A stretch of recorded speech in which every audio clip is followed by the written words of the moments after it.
Hello, this is another quick review of PacketSmart, and in this session we're going to spend a little time on the Report tab. I want to go through some of the differences in the reports that are available on the PacketSmart GUI. The first thing that you want to do is locate the SME, which is the small house here, the red house. Double click it, find the device that you actually want to run a report on. Make sure that you are connected to PacketSmart with a green check mark. Go ahead and select the device that you're interested in, and then go ahead and proceed over to the Report tab. And this being reports, I'm assuming that we already have live calls on here or test calls. You have a lot of options here on the report tabs. You have the network behavior analysis, which is primarily used to look at the top users on the TCP side.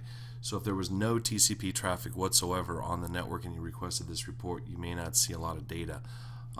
If you were concerned about local area network TCP traffic, this is an excellent report to execute on the device to get an analysis of what's happening at the TCP level.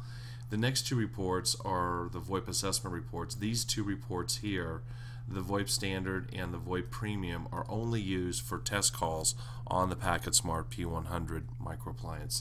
If you try to run this report with live VoIP calls, the reports will come back empty. So always be aware that you have the option here of running live test calls and then running, the test calls from the microappliance and actually requesting these two different reports. The standard is a one-pager and the VoIP assessment is multiple pages showing you great detail. The VoIP verification test is actually on live test calls that you would do from each phone to a test target outside the network and actually get the measurements, MOS, jitter, and packet loss scores.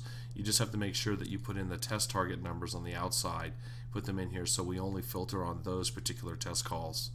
The other report that's available to you is the VoIP SLA, which is which provides you measurements on all the live calls that are there. So you want to make sure that there's live calls there on the GUI, that you're actually seeing those calls before you engage this report. Otherwise, the report will come back empty. Do not request this report if you're running assessment calls, because the report will come back empty. The network quality report is very similar to the VoIP SLA report, except it focuses on the wide area network portion of the quality on live calls. And we give you the ability to actually reset the RTT or the latency from 100 milliseconds, which is hard-coded in the PacketSmart, to a higher level all the way up to 300 milliseconds if you choose to. We also allow you to look at the actual bandwidth on the ports that are being monitored all the way to 100 meg on both ports. So if you're running 100 meg on the local area network and you had a T1 at the wide area and you were concerned about possible circuits being overdriven, you could select this, run it for the period of days, 1 to 30 days, we store it 30 days, and actually find out if there's actually being circuits that are overrun. An example of that is right here on an NQR. This is an example of that report, and you can see in this report, very similar to the SLA report, you'll get a breakdown of the actual call quality. You don't want to see the red slice. If you see this, it's going to indicate that you do have some issues, and we'll give you a summary of that along with when those calls actually appeared during the regular calls right here. And with the NQR, we'll actually provide you some analysis on jitter and packet loss during those bad calls. More importantly, you'll get a concurrent call volume load and also get a summary route of the actual routers in the path, and it'll tell you which the IP addresses are. If we know the organization, we'll place it there. What was the worst RTT that we read, and how many times did it exceed the measurement that you've selected.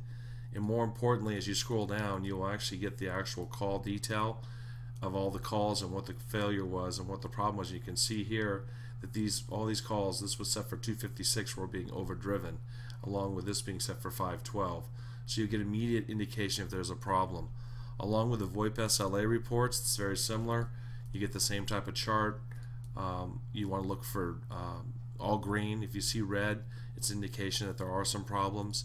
You get the call distribution of when those calls appeared during the same time frame as the other calls.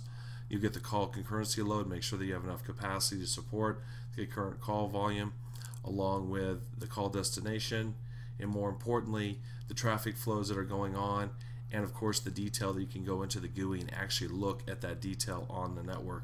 So that being said, there's a lot of capabilities with the reports that are available.